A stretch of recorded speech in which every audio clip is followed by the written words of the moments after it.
Welcome. Welcome. Housewives of True Crime bonus time. We got something fun in store for you. Holy moly. I could do this every Thursday. Yeah, we had the pleasure of talking to Tom Smith from the Gold Shields podcast, and he's just very enjoyable. Yes, you guys have heard me talk about him before. One, because I was on his Instagram live. But also they've heard us talk about him a little bit because we met him at CrimeCon, and then I met him and his partner, who was his sergeant at NYPD, and also his podcast co-host Dan Murphy in the Fort Worth. Mm-hmm. And they created that product called the Impact. I told you guys about it. It's better than pepper spray. So he is just a lovely person and a wealth of information. Yes.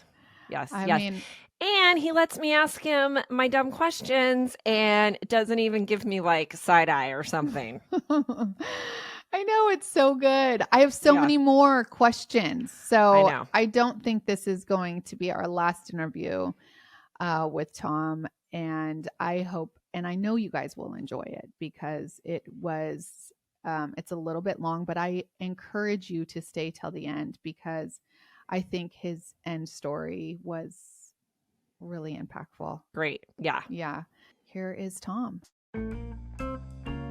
Well, we have a special guest today, Tom from the Gold Shield podcast. You guys have heard us talk about Tom before because I went to Fort Worth.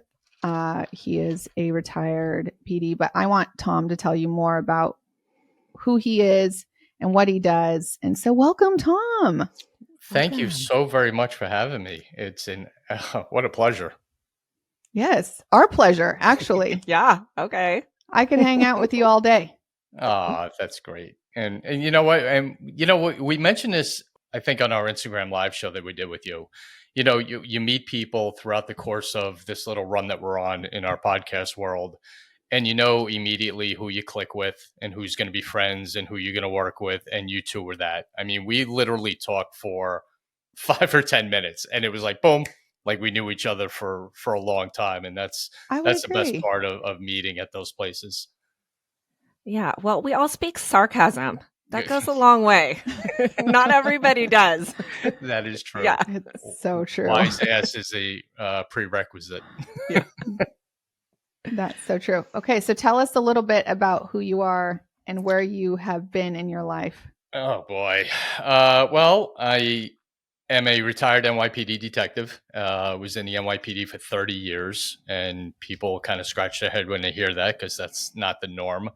But I just loved doing what I was doing. I loved the job. It was everything I ever wanted to do. My dad was an NYPD detective, so I grew up in that world. I grew up idolizing him. He was my hero. That's what I wanted to do, and luckily had the opportunity to do it. And the one thing he said to me when I graduated the academy was, if you're going to do this job, do it great. Whether you're answering a phone or doing a homicide case, just do it great. And I kept that with me my whole career. And I just always pushed myself to do the very best I could with whatever was in front of me. And luckily I was successful at it and had a very fortunate career in the places that I worked, and got out in 30 years in one piece, you know, with my brain intact, which unfortunately sometimes doesn't happen. But, you know, I was just fortunate where I ended up, and moved up pretty quick into certain details that I worked in, from patrol. I mean, I was only in uniform for about 2-3 years. Wow. Then went right into plainclothes unit within the precinct, which was called the anti-crime unit. And we handled all the robberies, all the gun runs, all the shootings and all that. And then went to narcotics in the Bronx, which, other than where I ended up my career, where I'll tell you in a minute, was probably the most fun I had on the job. Narcotics was the best time. I had a great team. We did a lot of work, a lot of search warrants, a lot of wiretaps, big case takedowns. And that was where you kind of learn how to be a detective, and how to track people, and how to watch, and how to do surveillances, That's where you learn everything. And when you have a group that I had, fortunately, to be part of, you learn very quickly. My partner was a longtime narcotics detective and a ball of fire, and we did a lot of good stuff together. So that was great. And then the robbery squad and the gang unit, actually, where I met Danny in 1999. I was actually already in the Bronx gang unit, and Danny was a new sergeant that came onto our team. And later on in this, I'll tell you the funny story about the day we met, which we always laugh at. Then the world changed and 9/11 happened. Yeah. And everyone's career changed, everyone's lives changed, including mine. I would have been very happy being a homicide detective in the Bronx for my career. I would have been straight up happy as hell with that. But got asked to go down to the FBI's Joint Terrorism Task Force after 9/11, and then spent the last 17 years of my career in JTTF and doing terrorism investigations around the world. I was in about 17 or 18 different countries doing, terrorism cases and dealing with other government agencies and security agencies from other countries. I was actually in Afghanistan for 3 months doing a kidnapping case of a New York Times reporter. Was it Daniel Pearl? No, it was after that. It was after that. Okay. It was after that. Yep. In 2009, I was there. And that was a big, interesting part of my career, being dropped in the middle of a war zone and having to kind of put on a military face other than just an NYPD detective face, and deal with everything that was going on over there, which was quite a few interesting stories, which again, we can get into later. But, 30 years was a nice round number. You wake up one day and you're like, you know what? This is where I need to be. I did enough. There wasn't much more to do. Like I said, I was still young. I was still in one piece. So it was a good time to go. So when you retired, did you come home and clean your garage? And well, you know what? Here's the funny thing. When I retired a week before the entire world went haywire with COVID. Oh, yeah. I retired. Yes, he did. I retired on March 6th, 2020. Oh my God, no way. Right beforehand. So there wasn't anything to do, when all that happened. So like cleaning the garage and doing stuff around the house was all I could do. So I kind of did do that. And you know what? I took about a year off, because I said I kind of deserve it after 30 years of just constantly running around and sometimes forgetting what time it was and forgetting what time zone you're in. And the kids and my family. The year off was good. I enjoyed it. And then we got into this great thing that we're doing now with our podcast, Gold Shields, which was an idea a year and a half ago that I laid on Danny and just said, hey, I got an idea. Why don't we do a podcast? And he kind of looked at me a little weird and went, really? And and we came up, we came up with the idea of it. And what the premise of it was to highlight great work being done by detectives and military members, because during 2020, 2021, we got just, bombarded with garbage, in the media, and we were the worst things in the world and the worst people on planet Earth, and the military was and all that. And we said, you know what, if we can have a platform to highlight what people don't know, you may know the stories, you may know the cases, but what we wanted to do is dive deeper into it and actually have the people who did those cases and those missions on our show, and not just have Dan and I talk about it. So that is a different angle that we bring to Gold Shields, in having a firsthand account of these cases and these missions, which makes it even more fun. It's amazing. It's really what, we can't get into, right? Because we don't know. And we don't know who to approach and whatnot about the cases that we do. And so it always fascinates me how detectives' minds work. And I always think I could be one, but then my husband reminds me that I forget everything, and there's no way I could ever be attention to detail is not your strong suit. No. I would agree. So I'm like, maybe in my next life, that is my calling. But now I'll just pick your brain instead.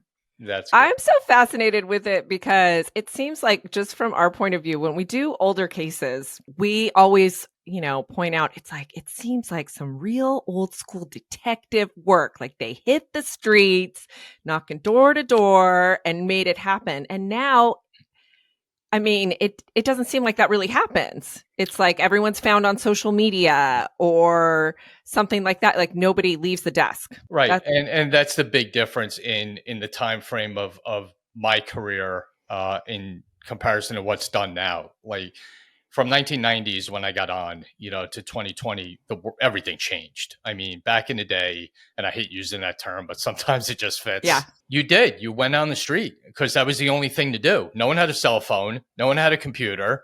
No one had social media. So you had to get out there and knock on doors and interview people and, have conversations with people on the street to get the information you needed. And that's what I tell, I've spoken at the NYPD Police Academy. I speak sometimes in colleges, and I get asked the same question all the time. What's the one piece of advice you would give a young cop today or a student that's looking to get into the profession?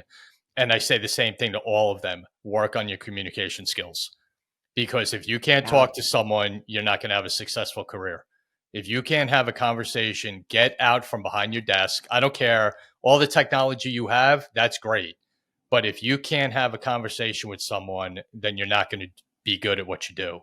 Because at some point, even if you have all the technology in the world and you get that bad guy, you still have to interview him.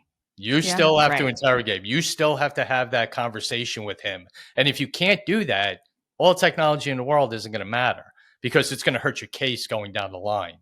Totally. Because you're going to have to get to court. And those statements are going to come out. And if you don't know how to do that, you're going to be in a world of hurt. Okay, so we know that during interrogations, it's common to bluff, right? Oh, lie, not bluff. Bluff, whatever, right? Yeah. I mean, is it really that common? Is that? Yeah, you just go on a hunch. No, you know what? You're allowed to lie. I mean, you are allowed to do that. That is within the parameters of interrogations and interviews and all that. And once you get your skill set down and you know how to do it, it's fun, and it works. You know what? But and they can say like, are you lying to me? And you have to say, no, no, I'm not lying. Not. Yeah. Oh, we've, and that's it. That was the challenge and fun parts of interrogations, and just for everyone out there, disregard the movie part of interrogations, like throwing chairs through windows and yelling and screaming. Yeah. That, the word interrogation has that kind of view for people as opposed to interview. So you could use either one. But it was always fun. It was always a challenge. Like, you have this guy, you know what he did, but now you got to get him to say it. And are you always shocked that they don't just ask for a lawyer? Oh, God, yeah. Yeah. And then we always watch the videos, whenever we can get our hands on them, and are like, oh yeah, it's a two-way mirror. They can see you. Why are you acting like that? After you read them, you have the right to remain silent. Poof, gone. They don't care. They don't hear it. And thankfully for that, so once they start, you just kind of, disregard that and let it go. And, but you have to be, you have to understand when they do say that about the lawyer, that stops, everything's done, because, now the other ways to get what you need come into play, and the technology and all that. That's when all that comes into play. But the way we used to do it, you just talk, and depends on who you're interviewing, their personality, what the crime is. There's so many different ways to do interviews, and to keep it all in your head and have to rely on that in an instant, because once you sit down, you have to know what you're doing. You have to have a game plan of who you're dealing with. Now, some were, especially in JTTF, were you had to get info quick, and you didn't screw around, you didn't bluff, hey, this is what it is, in situations. This is your terrorism unit. Mm-hmm. Yeah. Okay. Yep. So there were some times that, the game of kind of finessing him were out the window, and you had to get information fast, as opposed to a crime that happened in the past. you can have that lengthy conversation and start off Like as a the good friend. guy. Yep. Yeah. Well, you have to, because you can go from a good guy to a bad guy. You can't go from a bad guy to a good guy. Yeah. So you always start off nice. Did you work with a lot of female detectives? I did, sure. And so was there times where you thought like maybe they would have a better read on someone? 100%. Yeah. 100%. And that's the good thing about when you have a partner or you have someone within your team, you have to disregard your ego. Throw your ego out the window. Like, I'm the one who's going to get the confession. Who gives a damn? Just get it. I don't care who get it. We had a saying in the Bronx that my partner Carlos used to say all the time: just get the bad guy. We'll figure everything else later. Yeah. And that was so true. We always kind of stuck to that. But you have to lose the ego of, I'm the one that's going to do it. And if someone has a better communication going with the bad guy, that's going to end up in the best results, then you let them do it. Yeah. I feel like that actually is so across everything. Mature. So many people, yeah. That's so I feel mature like of you, Tom. people cannot always let their own, in every career, let their own ego get in the way. 100%. Even, I mean, my husband is an entrepreneur, and there are so many times where these guys that they won't let their senior, like their senior, and so their subordinates, I guess, have a one up them, right? They will like push them down, and you can see it, and Sean can see it, and it's like, no one's going to fault you that, Susie over here has a better idea than you. Right.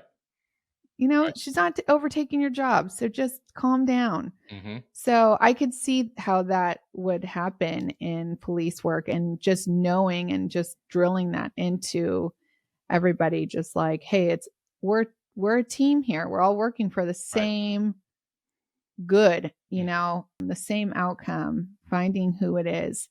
Did you ever have any wrongful convictions? No. Nope. No. Did you ever get down, like bring in somebody and through the point of questioning, you're like, oh, this is not my guy? Oh, yeah. That you had it wrong and had to. You know what? You always have, going into an investigation, it's okay to have a theory of what happened, but to solely rely on that theory is a mistake. You have to keep an open mind. Even if everything is pointing towards someone, you still have to keep that open mind of what ifs and maybes and all that. Mm-hmm. But there were times that maybe not so much that the person didn't do it, but there was more to it or someone else involved. Right. As you talk to the thousands of people that you do in a career, you get to be an expert in body language and facial expressions and pushbacks when they're hiding something. And those indicators, once you do it for so long, jump out at you. So it's so telling when they do it. And you have to know how to react to that. That will sometimes lead to more information or someone else involved, or, maybe more of it than there actually is, that it was an argument. It wasn't just, an assault. You know what I mean? There's always more to it than that. But to flat out have someone in front of me that I went, holy God, this is the wrong person, I don't remember that happening. Okay. I feel like when we see that, it's like already in court, and maybe the prosecutors are not sharing all the evidence that they should, or something like that. That is like, if you have the right person, what do you have to hide? Mm-hmm. Right. Mm-hmm. Yeah. But again, I think sometimes ego gets in the way. Oh God, constantly. Did you ever deal with any corrupt police? Unfortunately, yes. When I was in uniform, when I was in the on patrol, I worked in the 30th precinct, which was the west side of Harlem, and the 30th precinct was the target of probably the biggest corruption scandal in the NYPD's history. Was my command. In a year and a half, we had 33 police officers arrested. We had 3 suicides. We had a countless number of investigations. That was a very, very hard year and a half, especially when you're one of the good guys. That you're being dragged down with everybody else. And, you know, the upper echelon of the NYPD did, after a while, realize that we were the good guys. We weren't involved in that. But that was really hard because not only did you have to deal with, what might have been going on at the time, the rumors were worse Hmm. of don't talk to this one, don't ride with this one, don't work with this guy, don't say a word to, just constantly, especially when more of the rumors were coming out that something big was going to happen, like people were actually getting arrested. Once we started hearing that, the rumors just took over every day that you went to work. Well, And I'm that sure was they're hard to work, even the because bad guys are probably planting seeds, just to get the rumorville started, right? Oh yeah, Yeah. and you have to remember at the time, not only did you have to deal with the rumors of the command I was working in, but the city was out of control at that point. I mean, we were dealing with 3,000 homicides a year, and I Oh, worked in one of the busiest commands in the city. I mean, in a 22 block, 1 square mile precinct in 1993 or 94, we had 100 homicides. oh my gosh. So not only are you dealing with the stress of who's getting arrested that you might have worked with one day, now you have to put that in your pocket to go on the street and deal with, that type of crime rate. So, during that Stress. time was very, very rough to get through. Yeah. Okay, forgive me for this one, but how did like NYPD Blue were they film did they film? Did you guys ever meet up with them? Change the Did you subject. think they were I can't help NY, but things pop into my head. NYPD Blue is one of my favorite shows, It's for sure. awesome. I mean, it really was, because it was a lot of the cases were actual cases Hmm. that they, morphed into a television show, obviously, but the essence of them, a lot of them were true cases. And a lot of guys in certain commands got to meet them. I never did. But I really enjoyed that show because it was kind of the characters in that show. Everyone kind of had one of those in your command. Like you had a Sipowicz, you Mhm. had, a tough female detective. It was just a kind of combination of a lot of different commands in the city and squads making up one squad, and Hill Street Blues was a lot like that too Oh yeah. in the 80s. They picked the way they did that show. That show was from, if I remember, NYPD, Philadelphia, and Chicago, and maybe Houston were where they picked all those kind of characters from. Like everyone had a Belker. Yeah. Everyone had a captain like Farillo. It was kind of that, and that's how they made the characters up. Yeah. Well, I feel like that's where we fell in love with detectives is like shows like that. Well, mine was Starsky and Hutch. I'm older than all of you, so that was Okay, yeah, we my did not watch that. that was my introduction to wanting to be a cop. I had my dad and I had Starsky and Hutch, and that did it. And then you're done. Okay, so let's talk about when you and I were talking recently and I said that you were going to come on. I said, "Do you have any good stories?" And you're like, "Yes, I have this story from my retirement." Do you remember this From story? my retirement. Oh yeah, yeah, yeah. Yes. Okay, yes. So I have no idea what it's about. This one Um, was this was the story my partner actually told at my retirement party. He yes. gave a nice speech at my party, and told this story. And so we were doing this case. Carlos was running the case, my partner. Our team in narcotics was working with the DEA in a very high level drug trafficking from South America up to the Bronx, and heavy amount of kilos, that were being tracked. So it was a big time case. So one day we said, you know what? We just had this feeling about one of the sources that we had, one of the CIs, confidential informants. So we said, you know what? Let's follow him one day. Let's all get together and we'll set a surveillance up on someone who's actually working with us. Hmm. Let's watch him and make sure we're good and he's not screwing around. So we all get into separate cars. We all, have our own cars, and we start following him and three other guys that are in a van. And this takes all day. We're from the Bronx to Manhattan North, back to the Bronx, back to Manhattan, all day long. Finally, at one point, they park their car. they park the van, and 3 of them get out of the car to go into an apartment building. Carlos, my partner, gets very close to the van and the corner. So he's got the eyes on the whole set, and all of us are kind of surrounding him around the neighborhood. So he's sitting there and hey, you okay? We're talking on the radio. And all of a sudden he goes, I think something's going on. The van's trying to get out of here. So we're like, all right, just let us know what's going on. All of a sudden he starts screaming on the radio. Shots fired, screaming at the top of his lungs. So we start heading there, and what happened was the source and 2 of the guys did a push-in robbery of a drug spot. They're having a shootout over Carlos's car. Oh my gosh. Carlos is under his steering wheel, under the dashboard of his car, and they're on his hood having a shootout right in front of him. Oh my Oh gosh. my God. So that's why he was screaming the way he was. So we fly down there. They get in the van. They take off. So we have now a car chase from Upper Manhattan over the bridge into the Bronx, through the Bronx. One guy jumps out of the car. We chase him into a building. He's got a gun. We grab him, cuff him, throw him in the back of our car, and continue on the chase.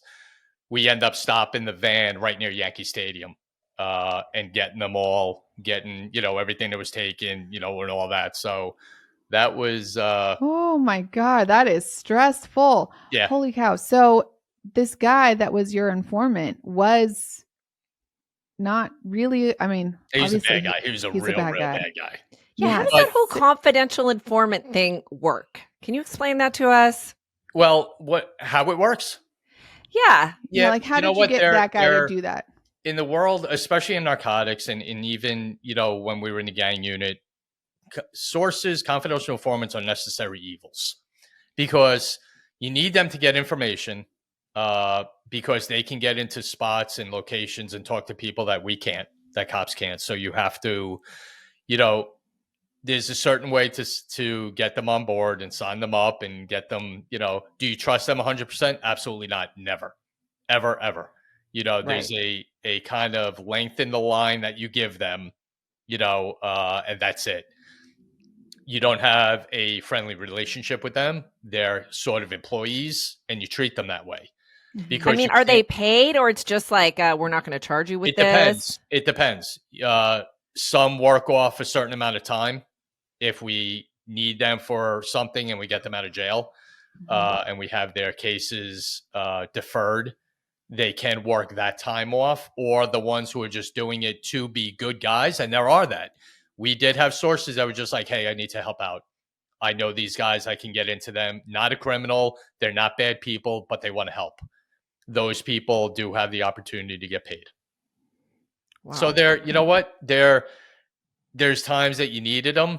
I had one when, again, another one, Carlos and I, we had a source in narcotics that was an absolute lunatic. He was nuts, but he was so good.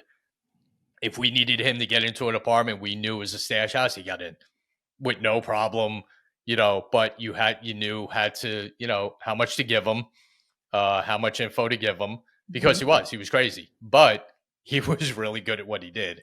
And he made one of our bigger cases right before this incident happened that I just explained. We had another large takedown of a case and that he was part of. So, they're part of it. They're just part of the world. Yeah. Okay. So let's say you're in this situation like you were with Carlos and one of your guys is in the bathroom. I mean, do you go to the bathroom? I feel like you never do. How does that work on a stakeout? There's bags, there's Gatorade bottles. I knew it. Yeah. Yep. We had, there were times, this case, actually funny. We got information that they were going to be moving a large amount of money one night out of a van, out of one of the locations that we were watching. We actually sat in front of this garage for like 14 hours waiting for this van to move. And finally it did. Do you pack snacks? Oh God. Yeah. Yeah, lots of snacks. Oh yeah. like a just cooler full of stuff, Okay. because you're there. I mean, and it's harder than people think. People think you just sit there, put the radio on, and hang out, and that's good for a couple of hours. But then it starts. There's only so much of the same songs you can listen to, or the same Ugh, whatever you can listen to. 14 hours Yeah. sounds like brutal. It's like Yep. an airplane flight that you don't have Yeah. TV on. And sometimes, when you're in one of the, we had numerous surveillance vans that looked like garbage and looked like crap, and you'd park on the corner, and inside was, all the technology we needed. And that was even rough because you couldn't move. You couldn't talk. You couldn't move because you could hear it out on the street. Right. And the bad Wow. guys would come up sometimes and try to look in the windows, and they were all tinted out. You couldn't see in them, obviously. But, even that was stressful because you couldn't move. You Yeah. couldn't talk, uh, which again, just comes with experience in doing them. And, but they were always, surveillances were always fun. You tried to make it the funnest you could, because sometimes it was a long day.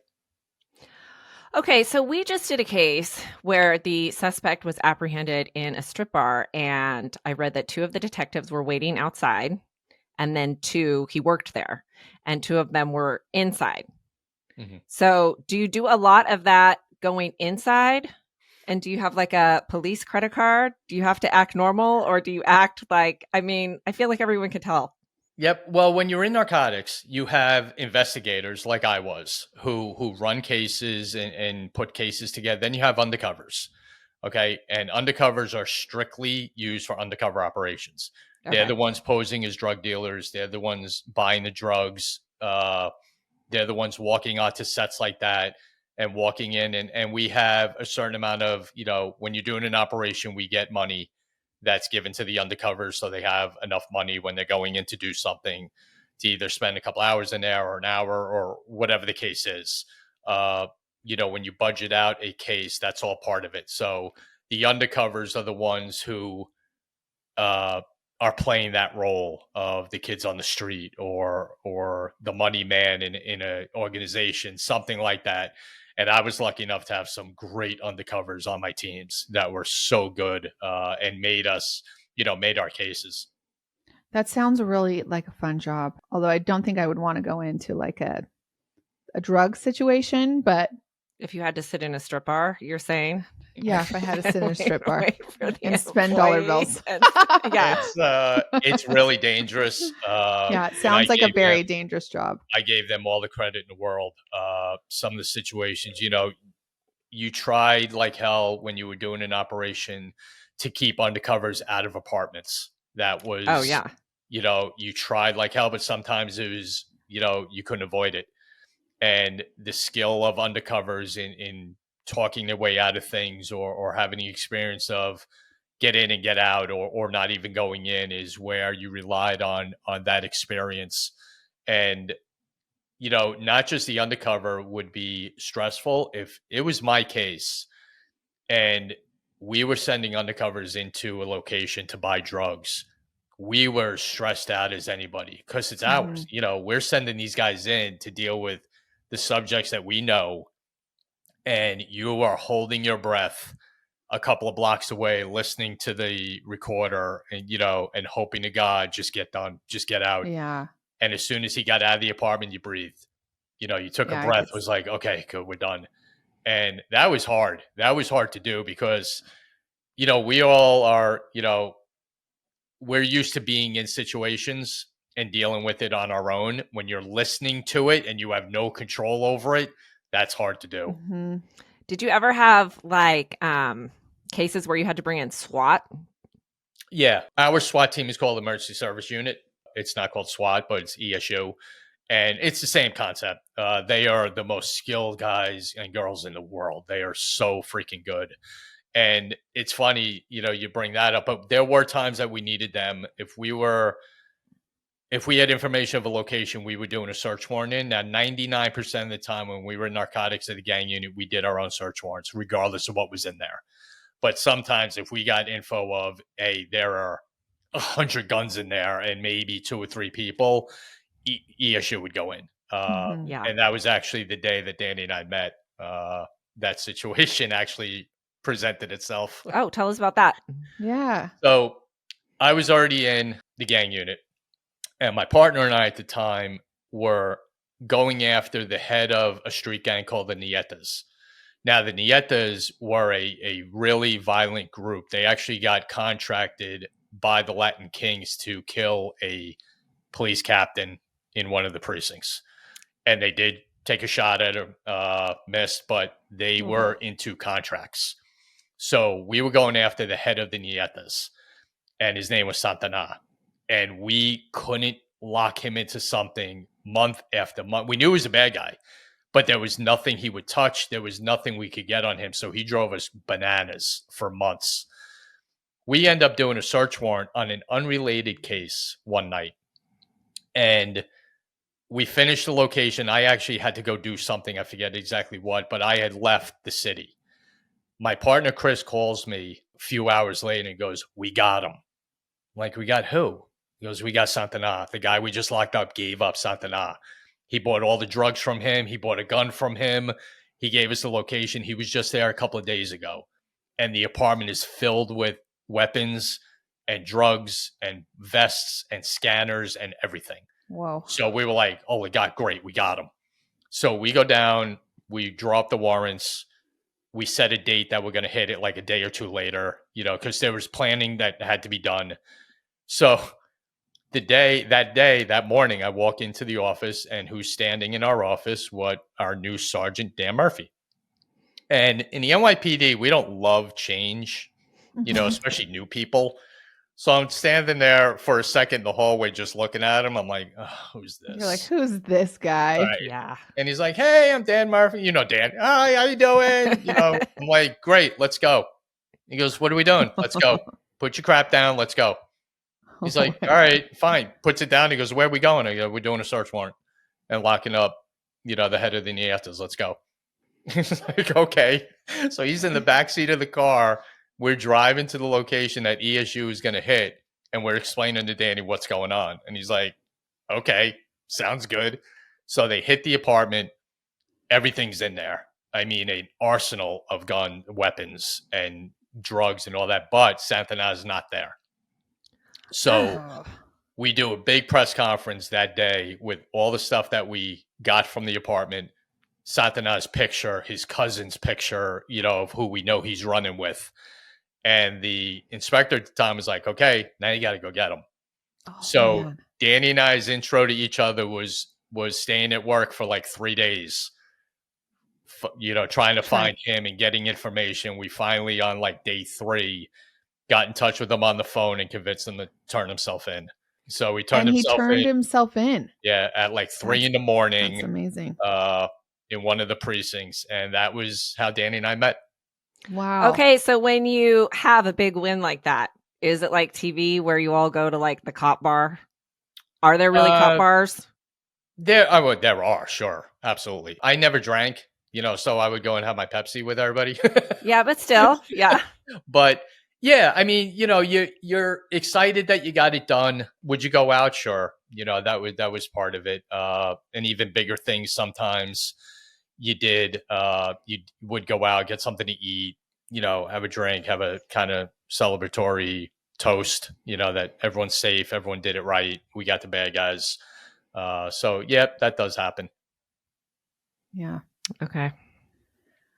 I What like else, it. Gretchy? What else, Tom, that you want to tell us? So you were just when something else, you were talking a lot about sources and CIs and how we need to trust them. So another story involving a source, and this one you'll like because it was when I was in Afghanistan. When I went over there, the number one thing on my mind was I needed a source. I needed someone on the ground who knew the terrain, might even know the bad guys, might even have a thought of the location of who we were looking for. Mm-hmm. This isn't the Bronx. It's not Brooklyn. I need someone that lives there. So I had a conversation with CIA, who I was working with a lot. And they said, "Okay, we have these people we could tap into and blah, blah, blah." And I'm like, "No, I don't trust a terrorist. I trust a criminal. And they're like, well, what do you mean? Who's your worst criminal in this country? That's who I want to talk to. And they went, well, we kind of do have someone. I'm like, okay, good. That's who I want. And my source ended up being the largest heroin dealer in the entire country of Afghanistan. Whoa. That was my source. And you went and made friends ish. Very much. Yeah. We had to fly down to Kandahar, which is in the southern part of Afghanistan, set up a meeting with him. And when we met him, it was my partner and I started actually laughing a little bit while he was showing up because it was strictly straight out of a movie. You looked down the road and you just saw all the dust, like, starting to churn up, and these like 7 SUVs, are coming down the road in this big entourage. And they get there and we meet him, and he got along. I got along with him great because he understood what I needed. And I explained to him, again, when you're dealing with sources, we talked a lot about before about lying and playing a game and all this. You got to be truthful with sources, or else they're not going to trust you, and then you're not going to get anything you want. So there's got to be that level of truthfulness, that he has to believe. And I told him, bro, I don't care what you do in this country. I don't care how much drugs you sell. I don't care who you kill. I don't care. I need this guy out of here, and I need your help to get him. I'm not here for you. I don't care what you do. And he understood that and really respected that. And that was just the truth. I didn't care what he did. It meant nothing to me. And that's kind of how we set off on our relationship of getting the information that I needed. I actually even went to Dubai and visited his mother in the hospital with him. Wow, no way. Because I thought that had to be done. Yeah. I have to do everything I can to get this guy out. And if that is going to lend a certain level of trust with him, then so be it. And as soon as that trip was over, we got proof of life videos, that the hostage was safe, and then ended up down the line, getting him out. Did you get him out? Yep. Which was a big win for us. Yeah, huge. So win. when you would come home from work or, adventure internationally, do you come home and talk about this stuff, or are you like, I'm done? No, see the thing in with the Joint Terrorism Task Force, I wasn't allowed. It was all secret, classified information. So my family, prior to that, you'd come home and tell a story about, hey, we chased this guy, we're looking for this guy for the that was the norm. You would do that. And that was therapeutic because you didn't keep everything in, which, I have the best wife in the world, thank God. That would be like, listen, and okay, hey, you're okay, you're good. Once I got to the Terrorism Task Force, that had to stop. So here's how nutty the task force was at times. I went to Afghanistan for 3 months, and my family had no idea why. They just knew I was going to a war zone. They couldn't know why. They didn't know where I was going to be. Just that. Aren't they? I mean, I can't. That gives me your wife is amazing. Yeah, yeah. On top of taking care of 3 kids and her full-time job. And so, how much contact do you? We had a good amount of contact. A phone call here and there. Probably the hardest time for her when we were going down to Kandahar, actually, to meet the source I just described. The area down there was real bad at that time. It was really dangerous. It was bad. The cell capabilities weren't good. So I actually had told her, listen, you're probably not going to hear from me for about 3 or 4 days. So that part was really hard for her, being that, and for me, because even though I knew I was okay, I couldn't reach out to her and tell her I was okay. Yeah. So that time frame while I was there was a rough time. So yeah, the task force was interesting because she couldn't know anything. Yeah. Yeah, that is really hard. And you were in it for a long time. So there was a long time that she didn't get to hear what you were doing. The other thing I took note of when we first met you that really showed your character, Tom, was you told us how there were cases, or almost all cases, that you would do and you would go home and you would think about them, and you would wake up in the middle of the night and you never could let it go, right? So there was never a time in your 30-year career that you actually just got to come home and turn the switch off and relax, because there was always something that would pop in your mind, which I think really is amazing. It shows But what a calling it is. How do you channel that energy now? You just switch it. You know, it's the same. I'm very similar with our show. You know, I'm always doing something. I'm always on You the work phone. out a I'm always lot. on an email. Yeah. You're one of those. No, you are with your show. You are so good. You're doing all, like, the social media is really good. I mean, I will say you're definitely a hustler, much better time manager than I am. Tab and I are like, we don't have the laser focus. We're really like on it, like that morning. And then it's constantly like squirrel, squirrel. Pretty red light, pretty red light. Yes, exactly. But you know what? And that's how I was. I just carry the way I was as a detective into what I'm doing now. And it's kind of the same mindset. You know, I took cases personal, which sometimes isn't a good thing, because I always had this vision, and this was my driving force. And I've explained this at times. My driving force and this vision I always had in my head when I was looking for someone was that bad guy was sitting on a couch laughing at me that I couldn't find him. And that would always be in my mind. So I would get in trouble. Danny will tell you, I would get yelled at by him because I wouldn't eat, I wouldn't sleep, I wouldn't go home. You know, it was just, hey, Tom, it's like midnight. Can we eat? Can we just go get something to eat instead of sitting somewhere or driving somewhere or looking up a file? And I'd be, oh, okay, let's go. And that's just how I was. I was just, it's just the way, it's just the way I worked. And I always thought if I stopped and the bad guy is still moving, I'm missing out. Mm-hmm. So I never stopped. And I just kind of, once I retired, I just took that energy and that focus into the show and what we do with the show and impact, and all that. And it's just, I enjoy it more. If I sit around and do nothing, I feel like I'm doing something wrong. Oh, you guys all know also that Tom and Dan produced a product called Impact, and it I know I explained it a few weeks ago, but tell us more, because it really is going to change the way that police use this sort of product, but also for us as just consumers and having daughters and even sons, just children that are teenagers that could really, I feel like, have something in their pocket that could help them if they're in danger. Yeah, what we did was we noticed throughout the country, and even Dan and I, in a combined 50-year career that both of us had combined, we never used our pepper spray or mace or whatever it was called at the time. We never used it because it was horrible, and it hurt the cop more than the bad guy. You couldn't use it because it just affected everyone in that area.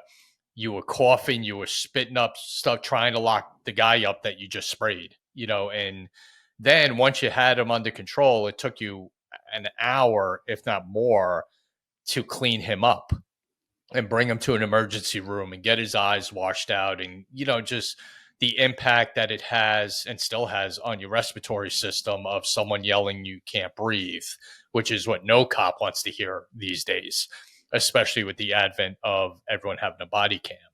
The last word you want to hear from a bad guy is I can't breathe. Right. So we wanted to develop something that eliminated all that. And we came up with Impact.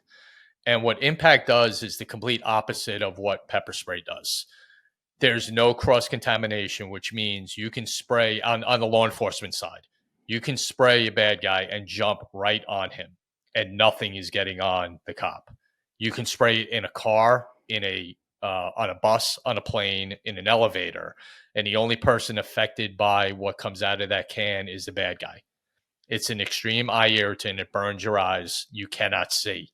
And the more you blink, the more it hurts. And I've had it done to me numerous times, and it sucks, which is a good thing.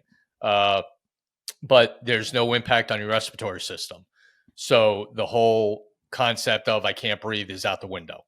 So now you're relieving the cop of that specter of being on their mind.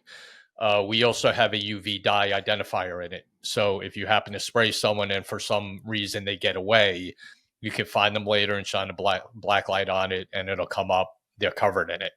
So they can get ID'd that way.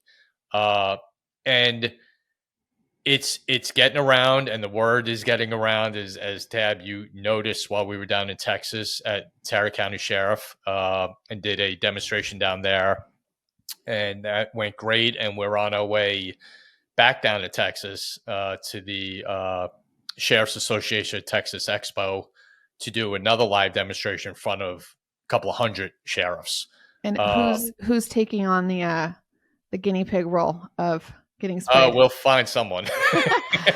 Seriously. So Tom, we went to the sheriff's office here, and there was, I don't know, 20 people in the room, and you didn't pre-plan this to somebody like raise their hand. And he was like, okay, what deputy here wants to take Who would do that?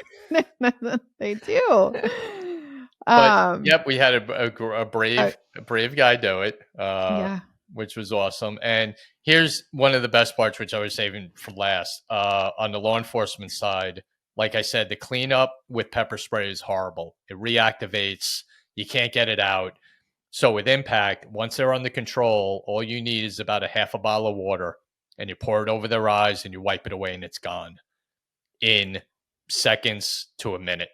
And you're back to normal. There's no need for any medical attention. You're completely fine. So that part, pushing it to law enforcement and security services, security companies, is important on their side. On the civilian side of it, pepper spray is horrible still, because you could be in an elevator and get attacked in an elevator and try to use pepper spray, and you're going to get the effects of it. You're the ones going. Now you're going to be incapacitated by your own hand, whereas impact won't. The good thing is that they're nitrogen propelled bottles, so we can hit a target from 12 to 15 feet away. So you don't have to wait for that bad guy to be on top of you, before you can get it ahead of time and just get out of there. And again, you spray them, you get out of there, you call 911, and they come with a light, shine it on them, and you got them. Yeah. That sounds so satisfying, like that wasp spray, those bottles. Yeah. Oh, I know. We have lots of wasps here in Texas. Yes, very similar. And it comes out actually that I can't hard. believe how far it shoots. Yep. It comes out like that, which is, a big seller. And we have the 3 different sizes right now. And we just okayed and should have hopefully soon our keychain version for everyone to just carry on a keychain, and it's going to make a mark. We think we're on a good roll of getting a product out there that's going to protect law enforcement and protect the public. Because not everyone should have a gun. You want to get a carry concealed, that's cool. I get it. But not everyone can do that. And not everyone has the ability to do that. And the people who don't have the ability to do that shouldn't do it. And and you shouldn't do it. And I mean, there's no reason that Gretchen needs to have a gun in her pocket. No.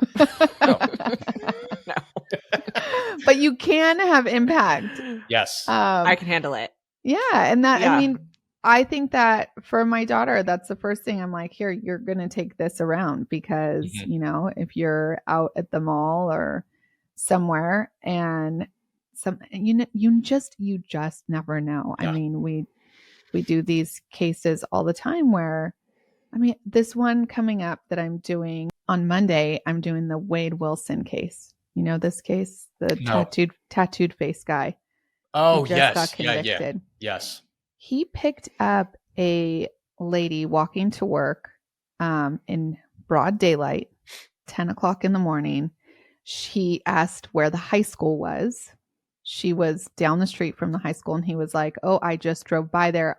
I didn't see it. Do you mind just like getting in my car and I'll drop you off?" I think she was working there. And so she got in his car and she started getting fearful. He could see it, and she's no longer with us, but you just think like, what if she had that with her? Mm-hmm. She could have sprayed him and jumped out of the car. Yep, absolutely. Because you can't see. You completely take the bad guy's eyes out of the equation. And if you can't see, you can't fight, and you can't watch, someone get away. And that was the big part of it. And these days, you have to be, as sad as this is to say, you have to be prepared that something's going to happen, not if it will. You have to kind of have the mindset that, all right, I'm going to be prepared for something to happen, other than, well, I'm ready if something happens. And that's the bad part about today. But it's all about situational awareness and retraining your brain to look around, or not do certain things that people normally do. One of the things I say this a lot, and people don't realize they do it, but you have a key fob, all right, which unlocks your doors, which pops your back of your truck up, if you have packages or whatever. Mm-hmm.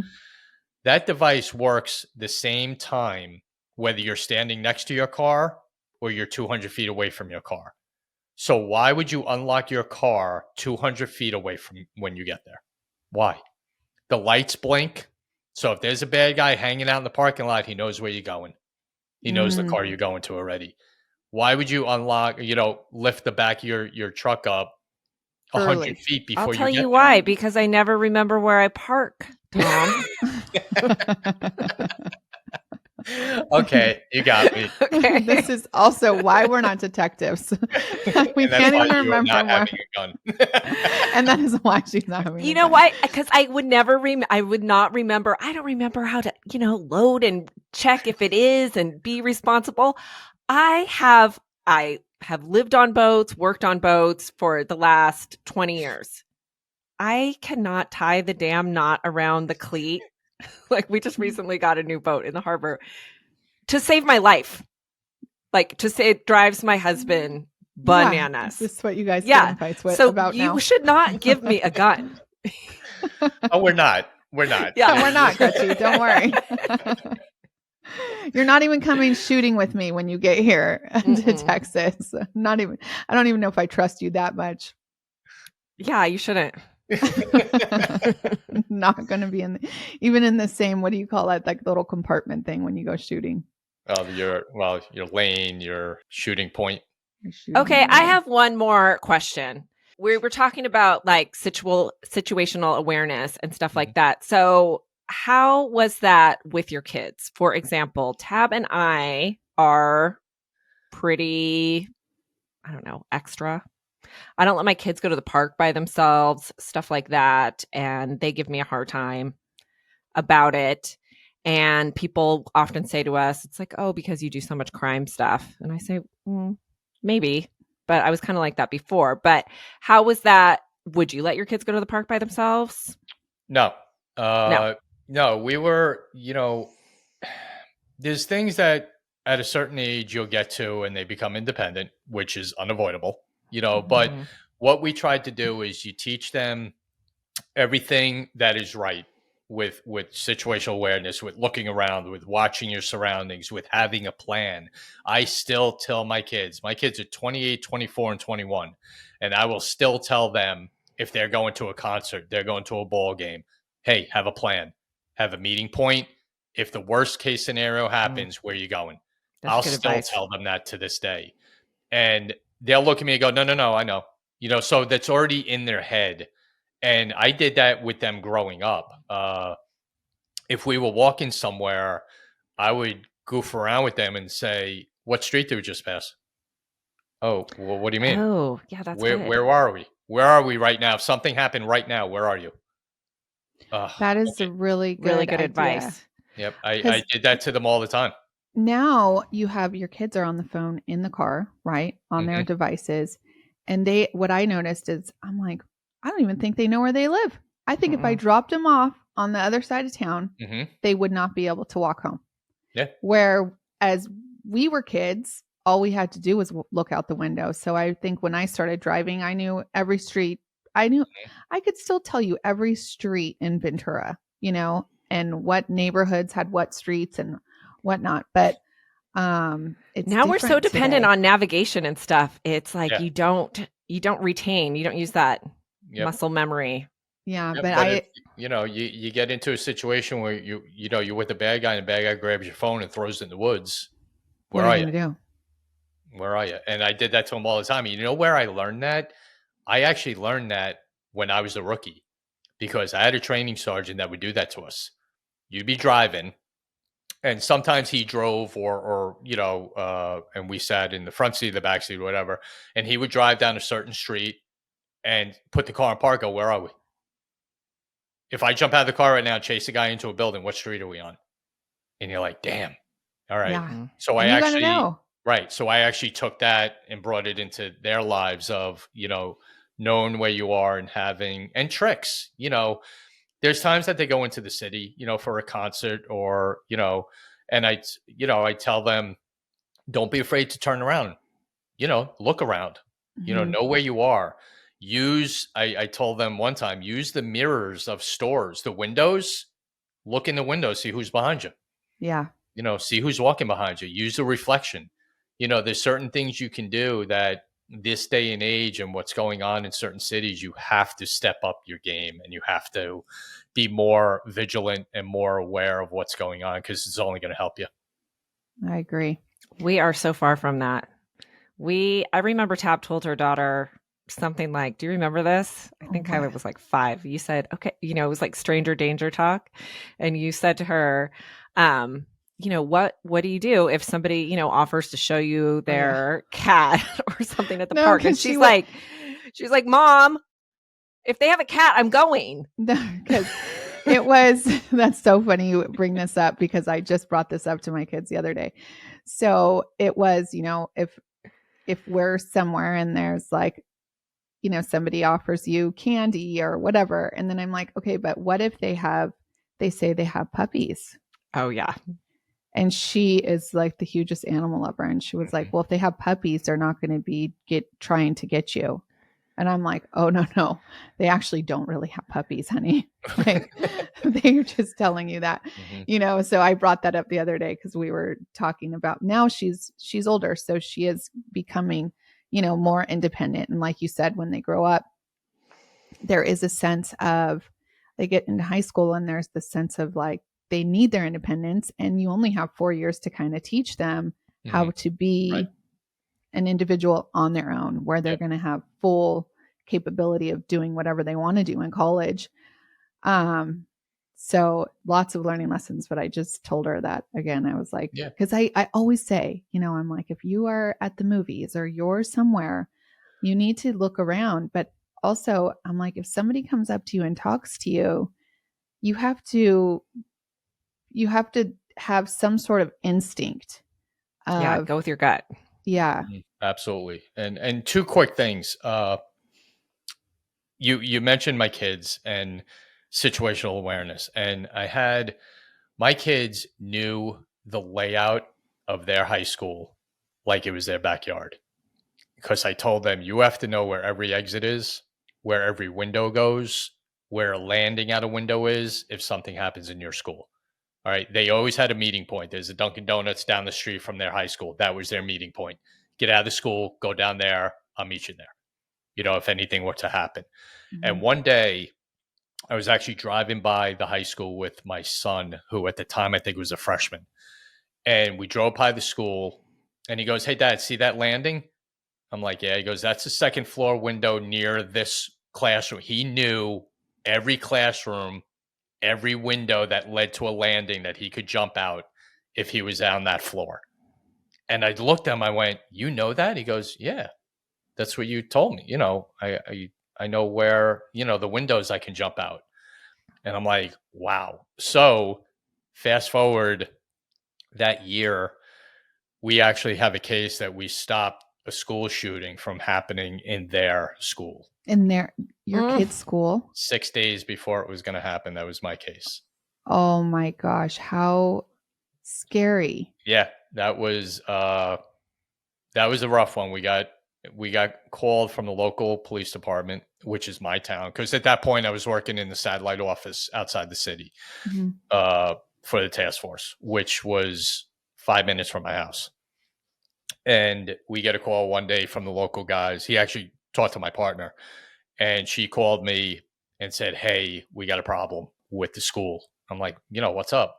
Now, my partner at the time knew my kids, knew my family. She's like, "All right, you got to meet me here." So we get a picture of the kid. We get all the screenshots of a group text he was having one night of throwing out what if questions.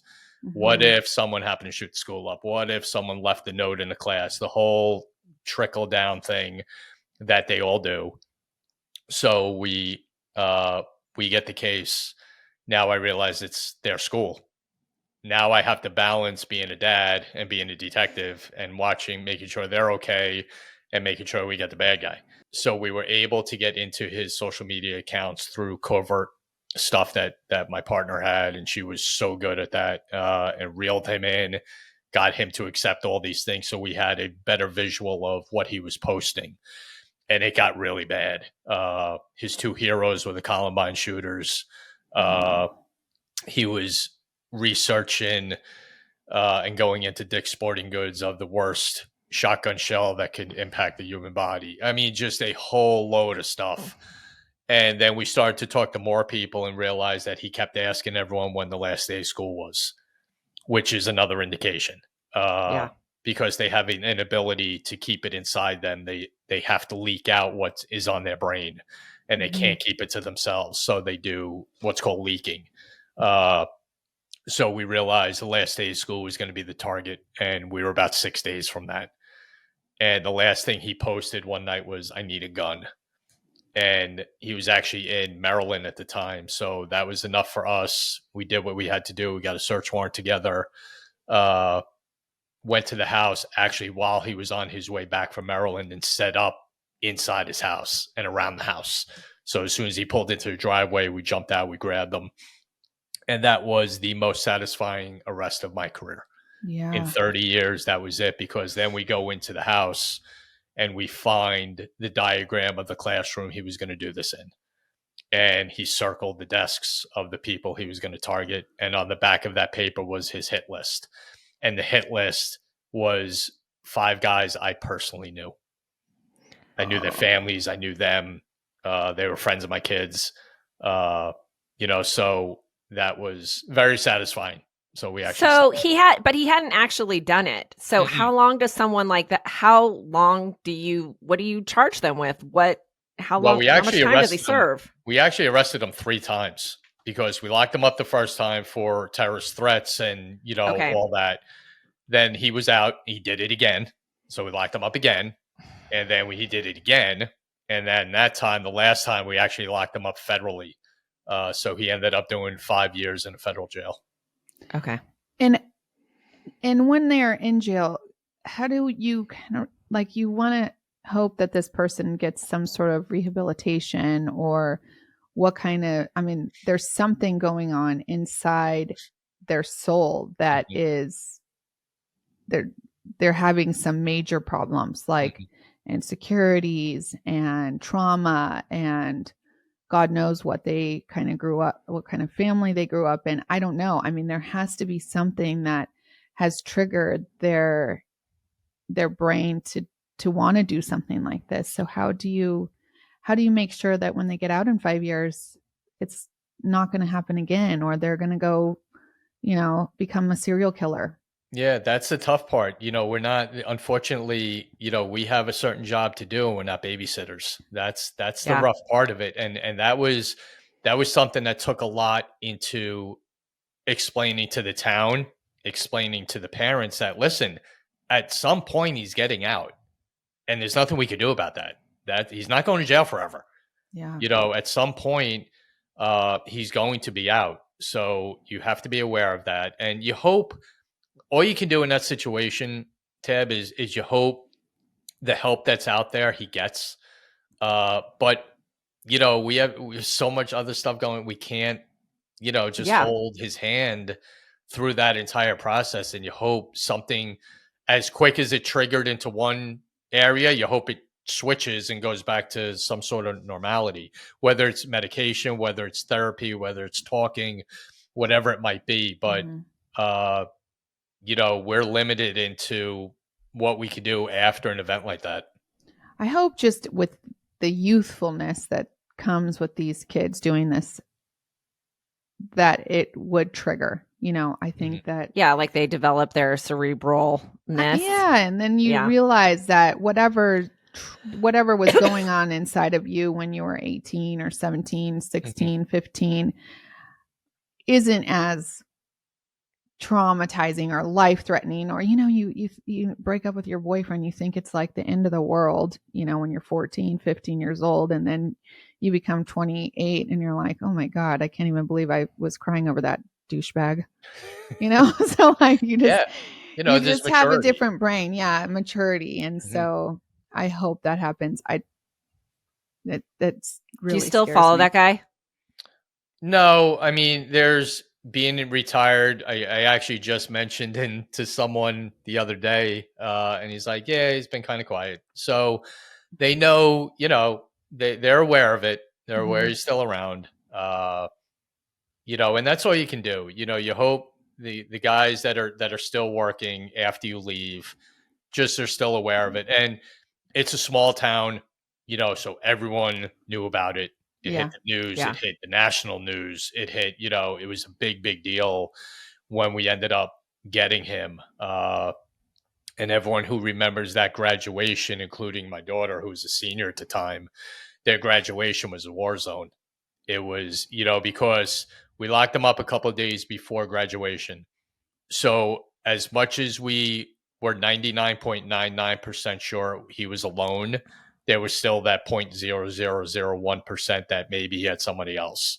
So we had to take the proper steps at graduation, and graduation had a SWAT team, had a temporary headquarters, had, ATVs driving around. I mean, everyone who was there that night remembers that graduation. Unfortunately, my assignment that night was the principal of the school, who I knew, who's a friend of mine, actually. Yeah. So I told Brian, I got you for the night. And I Yeah. would literally, I was behind the stage shadowing him wherever he went, so that was an interesting night. Intense. Yeah. Wow. Also, just one other mention, Tom, that you are in the Hall of Fame, right? Yes. And he was inducted into, what is it? The police, what is it called? It's the National Law Enforcement Officers Hall of Fame. Yes. And I was absolutely blown away and beyond honored that happened this past March. Danny actually nominated me without me obviously knowing a damn thing about it. We were always very tight, and we still are, with Megan Stockberger and Adam Davenport, who are the two founders of the Hall of Fame. And we were always close to them and did a lot for them. And we were going to the ceremony anyway because we had nominated somebody else that got inducted the same night as me, Kimber Gist, who heroic, holy God. This was a 22-year-old deputy sheriff from South Carolina who got shot 8 times and lived and fired back and tried to chase the bad guy while her foot and ankle was shattered. She had a bullet in her stomach. She got shot in the face. Oh my gosh. And we had nominated her for the Hall of Fame. And she's a very close friend of ours now. Very, very tight with Kimber. And so when that January, Danny and Megan and Adam had called me on like a FaceTime call. So I was like, hey, what's up? And we did that all the time. It wasn't anything, out of the ordinary. And Megan had told me that Kimber got in. So I was thrilled. That's all I wanted. We just wanted Kimber to get into the Hall of Fame because she embodies what the Hall of Fame is. And then as I'm thinking about Kimber getting in, Megan starts talking about me. And I'm like, why are you talking about me? And she's like, did you hear a word I just said to you? I'm like, no, what'd you say?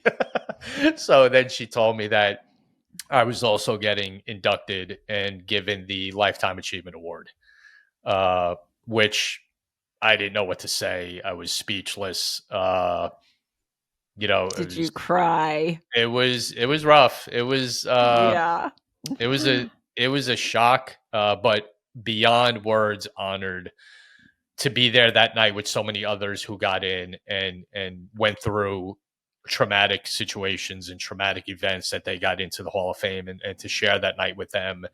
And my wife was there, and Danny's speech was incredible.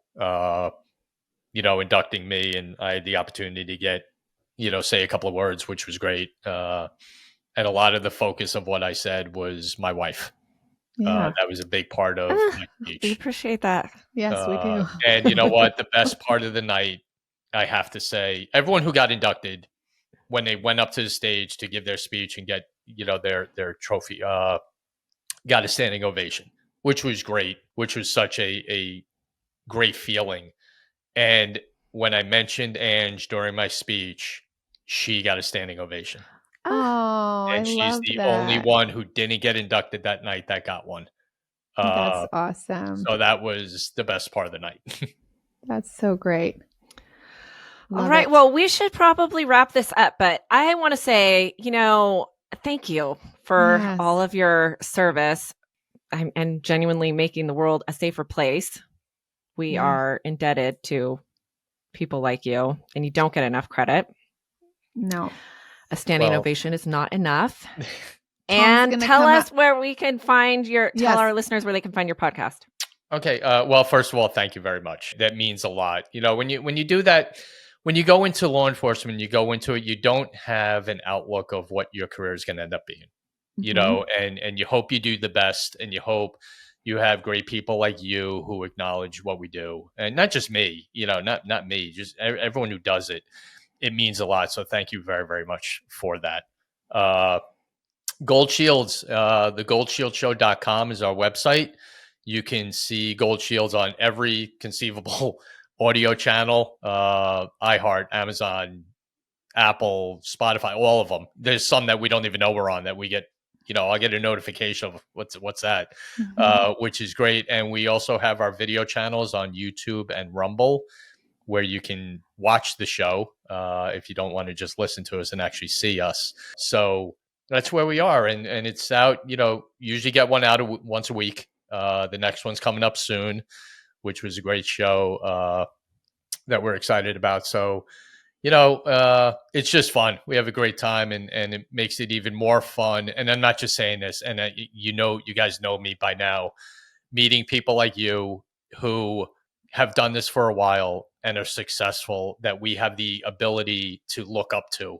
And again, I'm not just saying that. I mean it, with you guys, with the Suffering Podcast, and Kevin Donaldson is another one. And, different platforms and shows that we can kind of look at and go, you know what, that's what we need to do. We want to be like that. And you guys are certainly two special people to us. And thank you so much for the opportunity to come on your show. Well, that's sweet. Thanks, Tom. Yes, it was great. Thank you for being here. We will chat with you again soon, because I know I have more questions for you. And then I am also going to see you in just over a week. Yes. Yep. Back we will be here there the in the 20th to the Texas. 23rd. All right. Rocking and rolling down there again. I'm actually going to see Gretchen that week too, because I'm going to California also. So Sweet. I'll see both of you Such a jet setter. in flesh and blood very soon. Yep. All right. Thanks, Tom. Thank you again. All right. Clink, clink. Well, Gretchen, are you ready to cry with that last one? Yeah. I could have a lot more conversations about school safety and children and all of his tips about situational awareness. I'm sure there are things we don't think about when we go shopping or go to events or just walking around the neighborhood. We could have we should have him back just for that. Let's just talk about safety tips of just what we should do, who we should be looking for. Something before we got on the podcast, we were just chatting about CrimeCon a little bit, and about, the sus people that we saw there. And he said, he was like, oh, I was spotting out who was, the next serial killer, or who's there to get information and not there for the right reasons. Yeah. So that was really great for, I mean, not that Terrifying. that part is great, That was but terrifying. great for us because it gives us the validation because we feel like we are too detectives in our head. Yes, and we go to CrimeCon and do the same thing. So Yeah. I Mhm. would love to get a lineup and see if we have the same people Yeah. that we Oh, were that would be like, fun. We could play like a game. let's do it next year. We're Yeah. like to take a bunch of pictures. Be like, come take a picture with us. This Yes, is our this read. guy, this Yeah. guy, this On guy. this one, Yes. this one, and this one. Yeah, let's do that. Okay. We're going to log that in our memory banks for next year. CrimeCon is in September. So keep that date safe, but not till 2025.